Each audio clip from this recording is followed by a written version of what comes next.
Bonjour, je vous fais une petite démonstration rapide de comment le logiciel EndNote peut vous aider à gérer vos références bibliographiques tout au long de votre recherche d'informations, rétention d'écrit pendant votre programme d'études.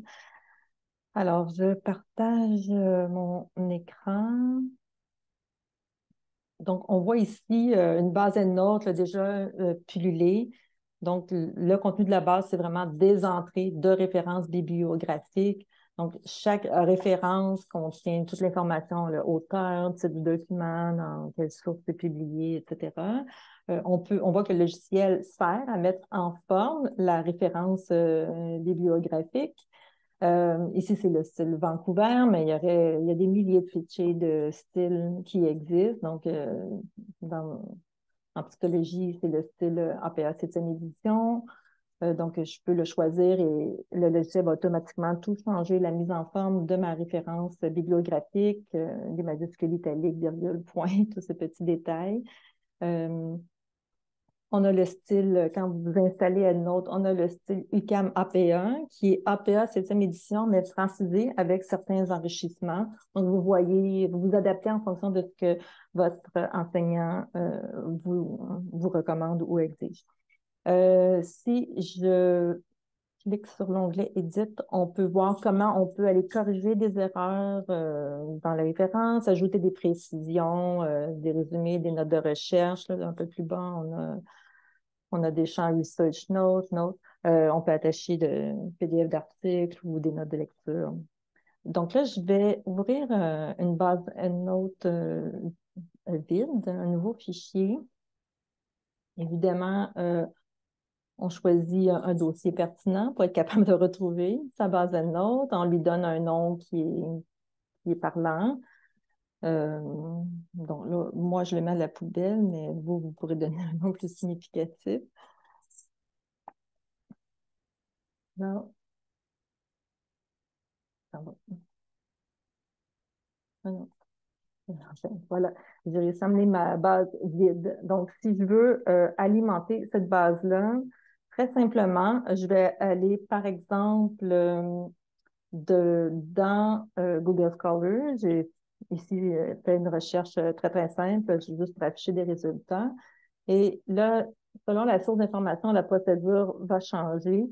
Dans Google Scholar, il suffit de cliquer sur Citer.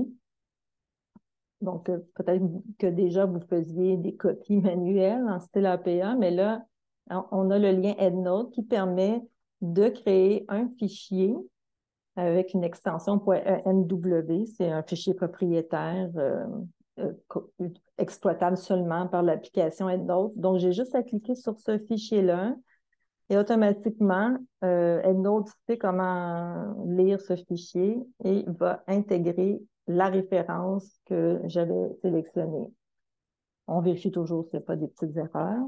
Je vais faire la démonstration dans la base PsycInfo, par exemple. La différence ici, c'est que je peux vraiment aller cocher plusieurs références qui m'intéresseraient. Ici, ce n'est pas des guillemets cités, c'est plutôt une fonction export.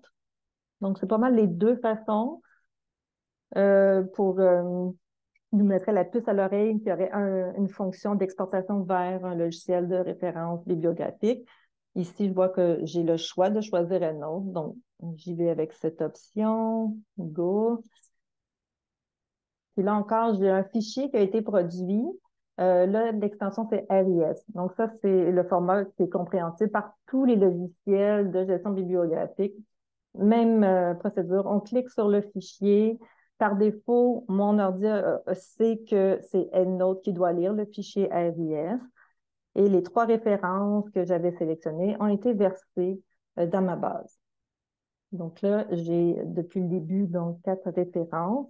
Euh, Rapidement, on va aller maintenant dans un fichier Word et on va voir comment on peut rapidement intégrer nos références dans le texte qu'on écrit. Donc, blablabla, on écrit des choses savantes.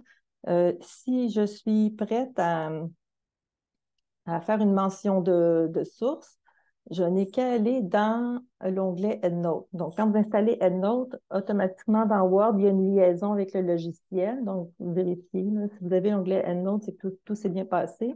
J'ai les outils pour exploiter le logiciel EndNote à même mon éditeur de texte Word.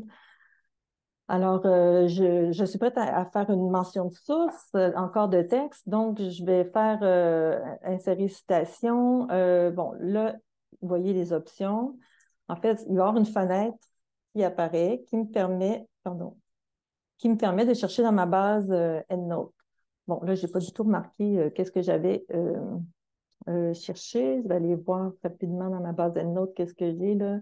Donc, j'ai bon, mettons l'auteur Gorel.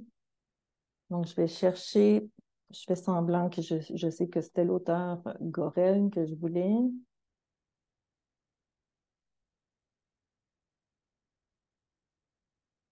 Il a trouvé ma référence. S'il y en avait eu, si j'avais eu 5 entrées avec le même auteur, il me les aurait évidemment affichées. Je sélectionne celle que je veux insérer. Je clique Insert. Et là, bon, ma mention de source encore de texte a été insérée et automatiquement, à la fin du document, ma référence va aller se placer.